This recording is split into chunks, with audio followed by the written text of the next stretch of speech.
Anything magical, this cat is all over it.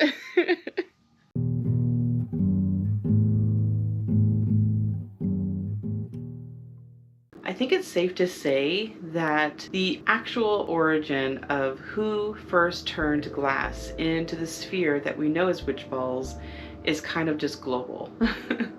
But we can go into history of each area and see how these beautiful balls of glass have been used. So in Asia, specifically in Japan, they used to hold the sake drink. And then in Norway, so this is a little bit tricky if this is like the true origin or not, but what the history books say is that Norway created the glass spheres that then would become used in nautical practices. So let's just take a moment and kind of look at seaside culture with the tradition of using these little glass balls. You would have these various sizes. So obviously the larger the sphere, the larger the catch was going to be.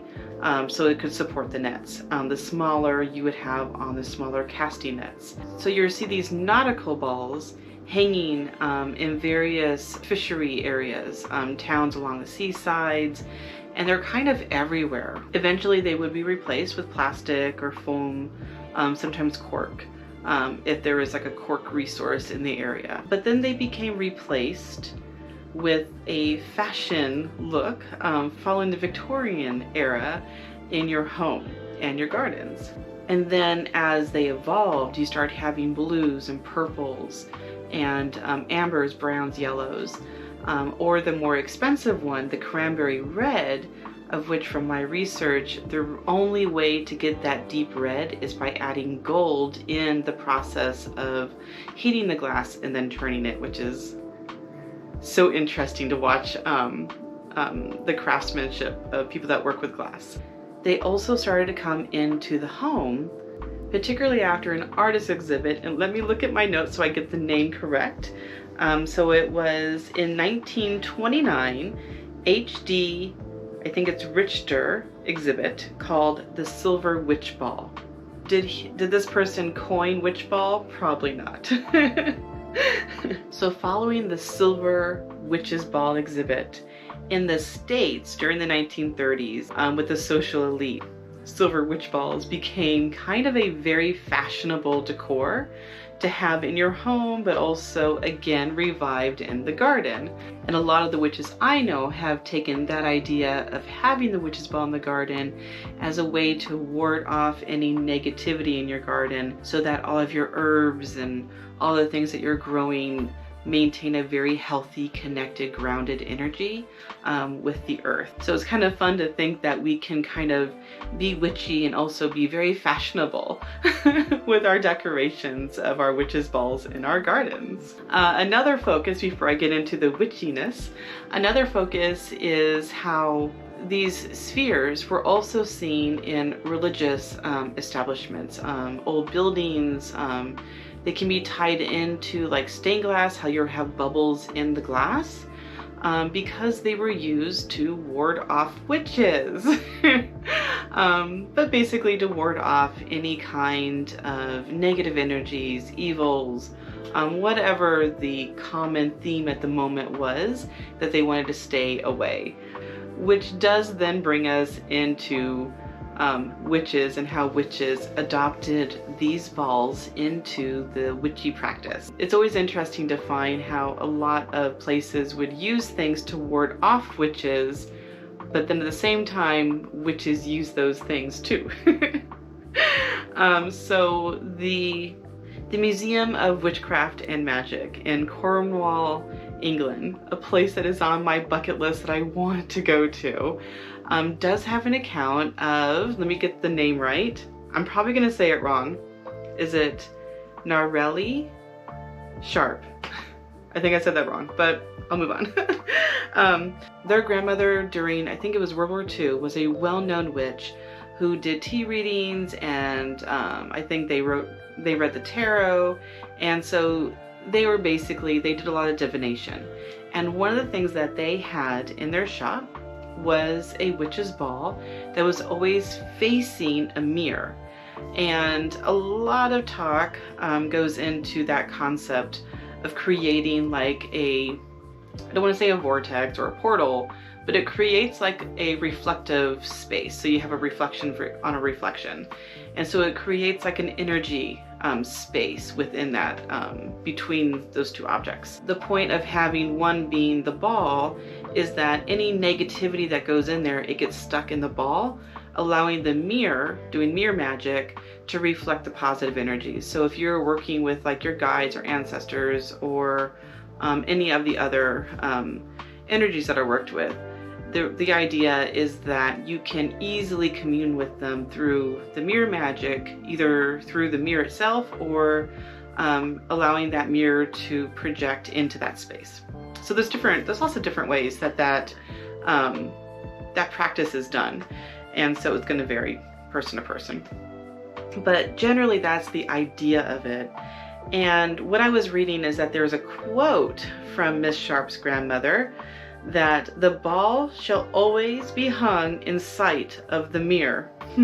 So it makes me think about the way that I think about that use of the mirror in the sphere. But anyways, you never know, right? I have to go there and be able to see the exhibit. In reality, when we think about it, witches have always been very resourceful.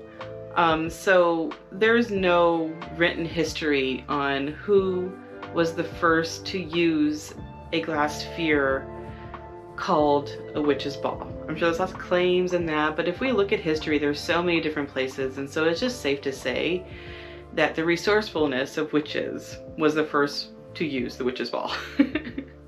Witches have always just used whatever materials are on hand for cooking, for healing, whatever would also then get pulled into their spellcraft.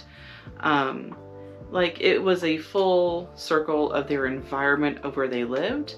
And then as the course of history progresses, we have people moving here and there, traditions being shared through marriage, through moving to new communities, and embracing and how like traditional folk practices evolve and merge and expand. And that can always be reflected in the traditional practices, family to family, what is stored in books, and the information that we share through blogs, through YouTube, through just witchy circles and witchy families. So today, witch balls are easier to find. If we're lucky and we find one on the beach, that's amazing. But if we don't live near the ocean, we can look for them in December when all of the winter holidays are available. So witch balls can be found as holiday decorations. If you have either a Christmas or a Yule or a winter solstice or any of the other various holidays during the winter time, in the States, it's very common to find witches balls like this. So this one in particular, I got at HomeGoods, and as you can see, it was only $6.99. And I love that it's purple, which is one of my favorite colors. The blacks and deep greens and purples are just my go-to colors. And here is a actual nautical one that I found at a thrifting store along the coast on one of my travels, and I can't remember where I got it, but when I saw it, I kind of hugged it until it came home with me. And it now hangs in the corner of my home, of course in an eastern window. So you can really see the difference between this nautical ball versus a witch's ball. So a witch's ball does have, I don't know if you can see it, does have a little loop for you to put the cord so it can hang, okay, which is why it's usually seen as a holiday ornament or commonly sold as such, whereas the nautical is not going to have that little loop. What you end up having is where they knocked off during the creation of it, instead of creating a loop, they just cut it off. And this is solid, covered, this is solid with air, and it does go, I don't know if you can see this without me moving some of the cord away, it's just smooth all the way around. So that is the difference between a nautical and a hanging or a decorative witch's ball. So the idea of the Eastern window is that it goes into a lot of nautical talk about understanding the day by the sea. But in my family tradition, there is a lot of reflection on the rising sun with new beginnings, but also the fire of a new start, the fire of protection. Another common one is the holiday ornament that is empty. So these are generally plastic. Sometimes we can find them glass, but I've never found one that was actually a hollowed, blown out glass one. This one is plastic, and I figured this one today I would use and create a little witch's ball, which is tied into spellcraft. So these are very different from the glass sphere witch's balls, as the imagination is your limit. So you can conjure anything to attract or to repel when it comes to these little balls. Okay, so in order to use your witch's ball, hi Jack. You want to have a cat? I'm just kidding. In order to have your witch's ball, what you really need is to have your own particular spell, and to make sure that you have a clear focus on whether or not you want it to attract positivity or to repel negativity. So protection happens both ways, right? To protect, say, the wealth coming into your home, the health coming into your home, any good fortunes that you're looking for, job, career, schooling, anything like that. You can use this as an attractor, or as I said, a repellent. So really it matters on whatever your focus is. The other thing is to pick a window. And generally, because we're witching this up, Jack. Generally because we are using this for witchcraft. I'm totally distracted now. Because we're using this for witchcraft, what we want to focus on is a window that correlates with how you are setting this attention.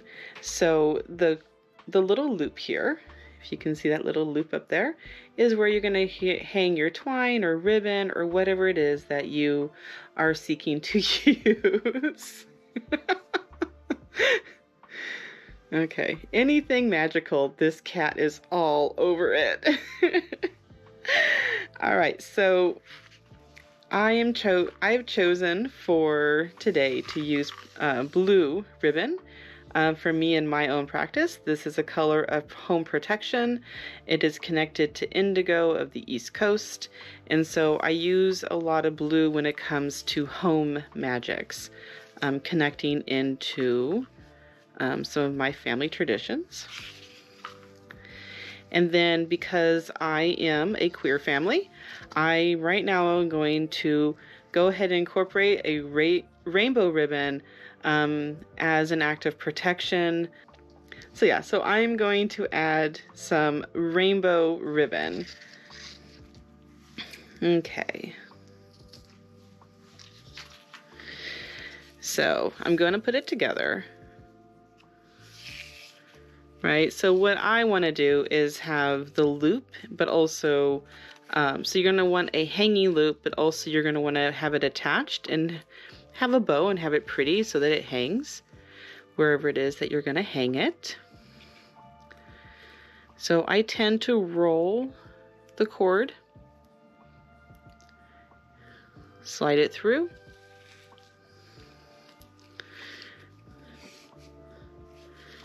I'm going to go ahead and loop it. And so what I tend to do is bring it right down in, and I am going to start my 3-knot magic. So each knot that I do, I'll redo this off camera with my words, but each knot that I do, I'm going to work into a chant that is going to weave my magic into this item. So I'm charging this item with my magic. Okay, and I just personally work with 3, 6, or 9, or 12. So for this one, because of the length, I don't want it to be too long, so I'm gonna just do 3. So we're gonna do that 3. Okay, and then what I'm going to do, so the 3 knots is the magic woven. And then this top one is the loop for hanging, okay? So that is separate. So I want to make sure that I do a double knot. I am not a knot pro. I'm sure other people out there are much more skilled with their knots. So you can hang it like this with the ribbons coming down, or you can add more ribbons into this knot, so it's just like a rainbow of ribbons and colors coming down, whatever your imagination is. I am just going to do a little bow, simple and sweet. Obviously I'm going to redo this so it's prettier, but that's kind of the basic idea. Okay, so have a lot of fun with it. Make it as beautiful, as simple, as elaborate as you personally want it to be, and just enjoy your magic. The big key is with warding when it comes to witch balls is it doesn't just you do it once, put on your wall, and it's done, right? Of course, you want to recharge it, redo it, every season, every month, every year, whatever your personal feelings are. But the point of a ward is that every single time that you look at it, you're reminded of that magic that you put into it. And so every time you look at it, you are using your eye magic to recharge the item. And so it's an ongoing relationship with your magic and your space and the intention of this spell. So that's a really important part when it comes to this. It also minimizes how many talismans we have hanging from all of our windows. I will admit some of my windows are well decorated, but when we have one particular one, very focused magic can go into it, and it simplifies the intentions around your home. So again, if you want to completely go crazy with a whole bunch of them, go for it. If you want one, do it. Whatever is your joy spot, do that. Okay, so that is how a standard beautiful witch's ball is used. And I should probably say that a lot of people, the point of it, you see how it's reflective. It's reflecting the light. It's reflecting different things. I can kind of see, I don't know if on the camera you can see, Jack. I don't know if you can see it, but it kind of reflects the room a little bit. And that reflective magic, that mirror magic, is what is working with this witch's ball. It's going to reflect things that you don't want away and attract light and beauty to reflect into your home. And that's generally the idea, like the most basic fundamental idea when it comes to a witch's ball. Okay, so if you have any other questions, put them down in the comments below. I would love to hear them. If you have questions, I'll try to answer them. If you'd be so kind to like and subscribe, I'd really appreciate that. But yeah, so here's the first part of the witch's ball, and let me go ahead and jump into creating one of the Spellcraft witch balls.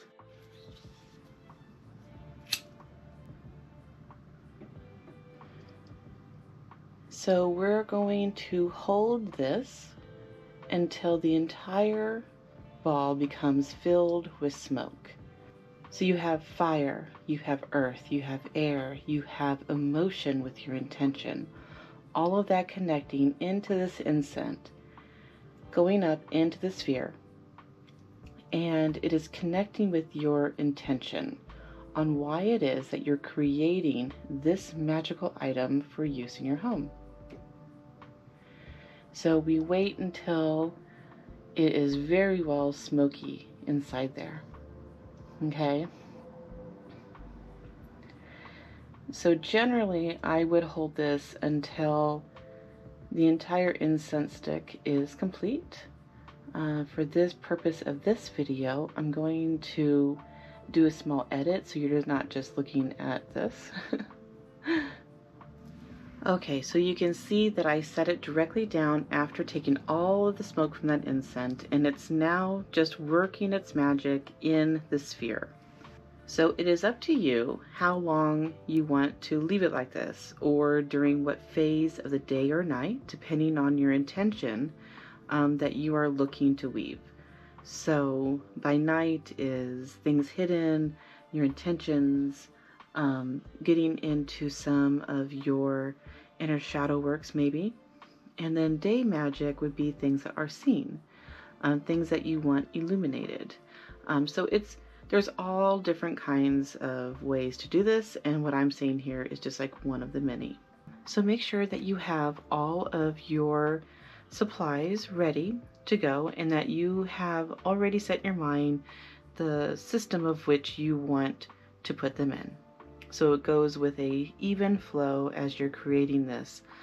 You want it to be kind of rhythmic, working into it a chant that you can say either in your mind, allowing yourself to feel it, and so your energy projects that language, or you can say it out loud as you are feeling what it is that you are setting the intention of. So there's multiple ways to do that. Find the best way that works for you. Okay, so the point is I want to try to keep as much of this magic smoke in here as I can as I'm putting it together. All right, so here we go. We're going to start with cinnamon. Okay, had a bit of a glitch there. The salt has been sitting with some moisture in the air next to my plants. All right, so we're going to work that salt in there and close it. With each ingredient, what I like to do is close it, having focus of this intention between each thing goes in. Okay, the next thing is crushed black pepper. So I have taken black peppercorn and I've crushed it myself. And let's go ahead and pour that in. So I'm going to do 1,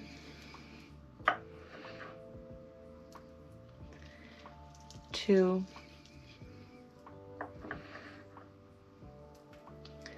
and 3. Okay. And now for some protective rosemary. I'm going to pour that in there.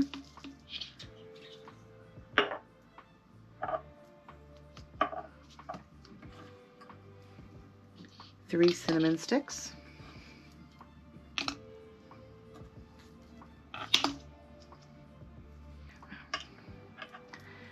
1 stone. So this stone is a orange quartz crystal, so it has that citrine in it, but it also has a bit of a geode on it. So connect with your crystal, make sure it knows what it's being asked of before we use it. So I'm putting that in there. And then the final thing is going to be a collection of last year's spell harvest from my garden. So I have carrot bits, tomato skins, and all the different herbs that I have grown myself in this garden.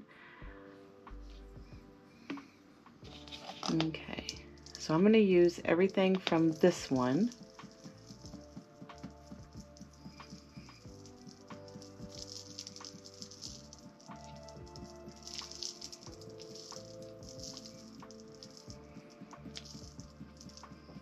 Okay, so, and then we cap it, which can be a little tricky if the things go wrong. Okay, there we go. So now we're going to then turn it, focusing on what the intentions are with the spell. So at this point, it's complete after we then weave the spell work that we've created. And that can be very precise to your own personal practice. It can be either working on poetry or things that connect with you, whatever it is that you are seeking to use. So if you're kind of new to spellcraft, you can do something simple as just saying why you want help and what it is that you want help with.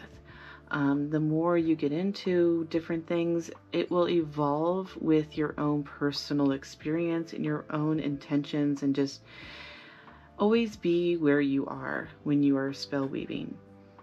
So for this purpose, I am going to bring this into my moon magic. Tonight is the shadow moon, and so I have actually a few things I'm going to be working on for my spellcraft tonight. And this one being an act of protection is going to be one of that. So I have some more things in here that I'm going to be adding, but of course I'm not going to do it on camera. You always want to have parts of your spellcraft that is personal, that nobody else knows about. That's part of a key thing when it comes to doing protection magics. So I'm also going to, as I did with the other, the witch's ball, the glass one, I'm going to add ribbon so that it hangs down. So it hangs down so that I can hang it in one of the windows that will be set with the spell work, with the intention that I do tonight during the shadow moon ritual. So thanks for hanging out with me for a few minutes and exploring witch balls and how I use witch balls in my own personal practice. Hopefully you're having a beautiful day or night wherever you are, and happy witching. Absolutely loving the nautical witch's ball.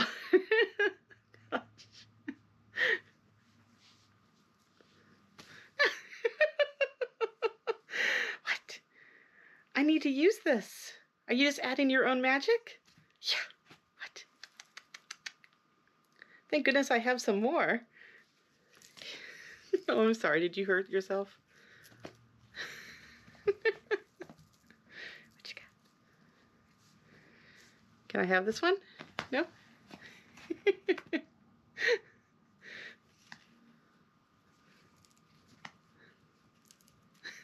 And we're done. Oh, he hid. You can see him.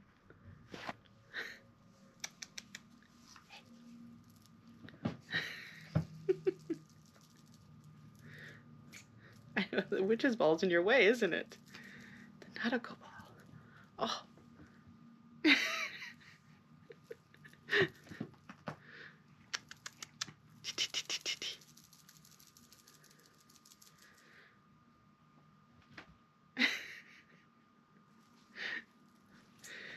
Should add this onto the back of the video, Jack.